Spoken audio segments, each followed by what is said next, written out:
guys, and welcome back to Twitty Not Tweety. As you can see, I am by myself today. It's a special video that I'm doing. Today is June 26th, and about 6 years ago, my best friend Noelle, I don't know if you guys can see that, it's backwards, she passed away. And that's basically what I am going to talk about today, is our relationship and just like a dedication to her video. So let's get into it. But before you watch this video, let's give it a thumbs up, make sure you subscribe, and make sure you turn your post notifications on. And as you can see, I am natural again, guys. I can never figure out what I want to do with my hair.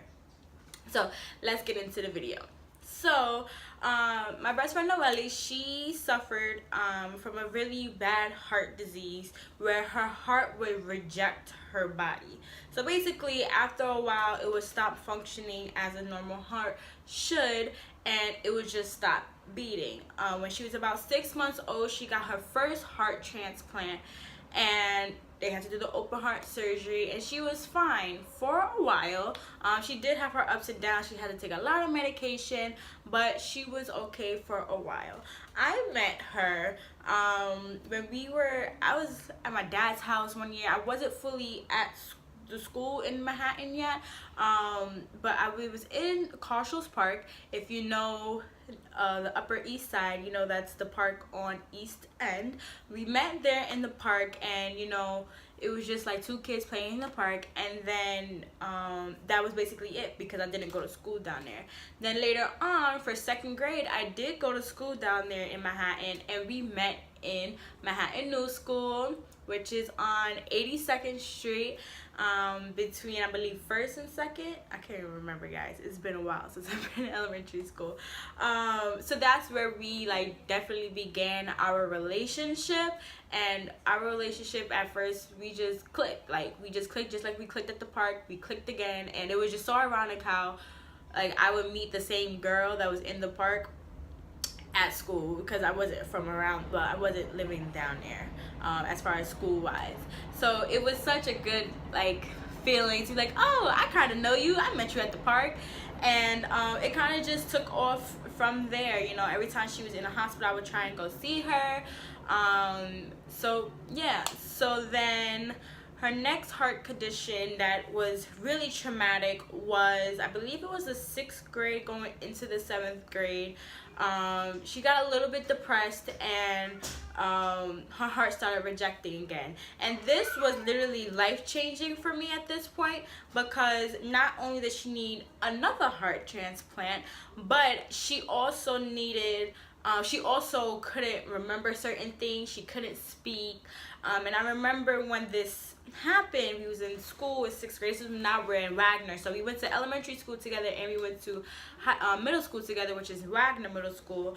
And I remember asking my mom, which she obviously already knew about her because we went to elementary school, so she already knew Noelle. My dad already knew Noelle. Like I said, it was like a blended family. So when I told her, she was like, of course, we could go and see her. And I still remember to this day, I went into the room, and she had tubes all in her mouth, and she couldn't speak, but she could see me. And she immediately started crying when I saw her, and that made me cry, because I knew she was happy to see me, but it was like she couldn't express that. But her knowing that I was there for her, I think really made her feel like somebody was there, because with that type of condition, you're in the hospital a lot, and I feel like she always felt like she was alone, but she always knew that she had me, that she could always speak to. So I went there, and I would go see her in the hospital all the time, and that was our life. So I went to see her. I went upstate. I saw her no matter where she went, I went to make sure I saw her, because not only was she my best friend, but she is now becoming my sister. So I'm really good at talking about her now. It has been a lot of years. It's really hard on this day, though, when every time this day comes around, it's really hard to just like think like I lost my best friend, especially because we were best friends for so many, like since we were children. So just to lose somebody so close to me really like hurt me. And January of the year, or February of the year she passed away, which I'll get into later, was like also kind of interesting. So while 6th, 7th grade is going on, she did have to miss a lot of time, because you know, she was in a hospital for a while. She had to recuperate. She had to learn how to walk again. I forgot to mention she couldn't walk. So it was a lot going on, but I was there with her throughout everything. And she really meant something special to me because, you know, I would never want her to go through that. I will be there for her no matter what. Her mom, which is the funniest part, her mom barely spoke English. They are Dominican. If I did not say that, she is Dominican. Her mom is Dominican, obviously, and her little sister, who I knew her whole life, has now become my sister. I took on that responsibility when my best friend passed away. I always check on her, make sure she's okay. It has been a while since I've seen her, just because, you know, I've been having kids and stuff, and it's just been hard to get in the city because I do not live in the city anymore. So they have become family. But the funniest thing is like always having to translate. Noelle will always have to translate between her and me, because like when I was younger, I didn't understand Spanish as much, so I got to understand her language growing up. I would get to understand like what she's trying to tell me, or we would speak Spanglish to each other, and we still do sometimes. She's gotten better, but we still speak like Spanglish to each other. But that's how I really like learned the language, is because I was around it a lot. And even her family knows me too, so it's not just her mom, it was like her aunts and her cousins and things of that nature. So after that, we did not go. She definitely did. Oh my god, I'm about to skip this. She graduated middle school, guys. So even though she wasn't in the physical school, Wagner, which we appreciate you guys so much, I don't think we ever got a chance to appreciate you guys. And if you are watching this and you are faculty of Wagner Middle School, from her mom, we thank you so much for letting her graduate. Jakai, as always, interrupting. We appreciate you so much for letting her graduate, even though she only did about a year and a half in the physical school.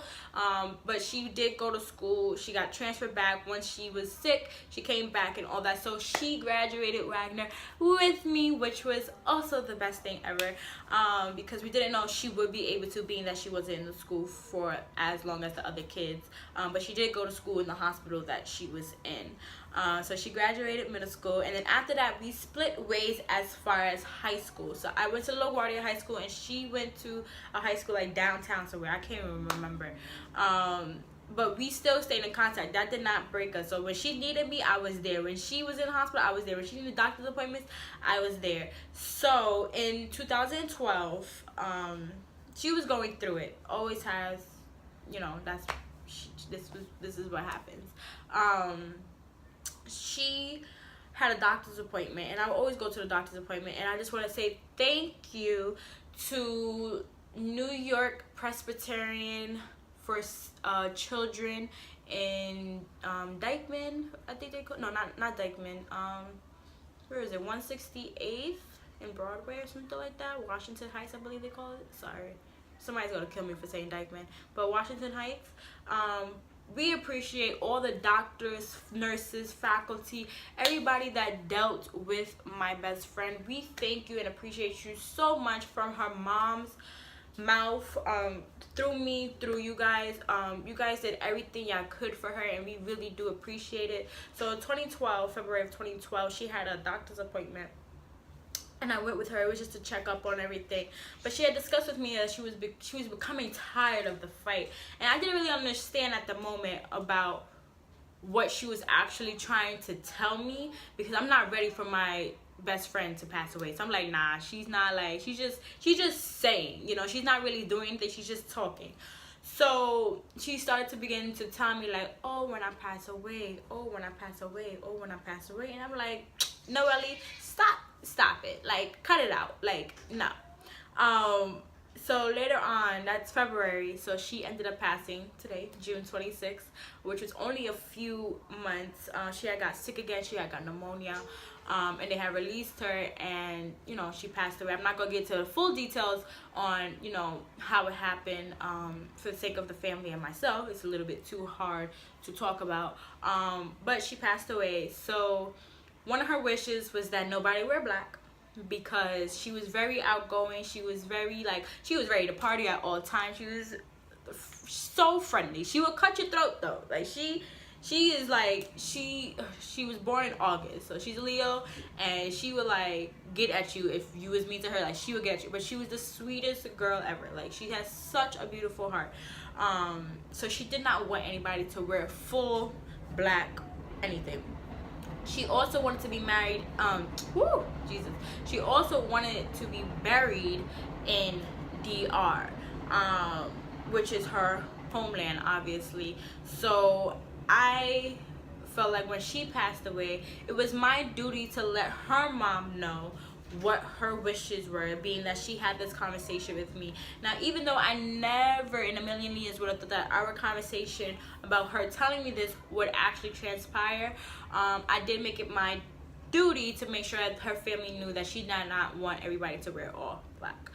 So I wore a white dress that day. I made a poster. I made pictures. That day was very, very hard for me, when she passed away, because the day she passed away, today also my husband graduated. So my husband graduated 6 years ago today, and I was home when my mom came and told me. I came home and slept because I was a little bit upset that I couldn't make it to his graduation and celebrate with him, being that we was together. So I just came home and slept, and then I woke up to the news. So it was very devastating for me, to wake up to news like that. So immediately I ran downtown to where she lives, and Morgan Stanley Children's Hospital was actually down there, and they was giving out food and stuff to the kids, which was really cute. But it really broke me into pieces, which is why I got her tatted, because she was I always gave her my hand. I always was there for her, and I always wanted to look at it. So I have her name, and then I have two hearts, which at the beginning of her name, which is the N, and at the end, I would take a picture and insert it so that you guys can see it. And basically that just represents the two open heart surgeries that she had to get, 2 heart transplants, and that's why I got the tattoo. And when I first got my tattoo, I was 18. I just turned 18, and obviously my mom was upset that I got the tattoo, but she understood the meaning and the background behind it. Not saying that I would have forgotten about her, because obviously I can never forget about her, but just a symbol, I just wanted it imprinted on me because of how much she meant to me. And I would just say that if you know somebody who is sick, or if maybe you don't know that they're sick, but you have a really close friend, always check up on them, because the timing of when she passed away, I think I had spoken to her in about 2 or 3 weeks, and that broke me because I was in school. So it's hard to go to school, and I'm dancing and doing all this stuff, and I forget to speak. I forget to reach out to people, and that was one thing that I was really upset about, is that I hadn't spoken to her in 2 weeks or so. So that really broke me, and I was really upset, but I am at peace with it now. But I just wanted to just do a tribute to Noely Munoz. May she rest in peace. She was almost 18 years old. But that's basically it. If you like this video, like it down below, comment, share, subscribe, and we will see you soon. Thank you.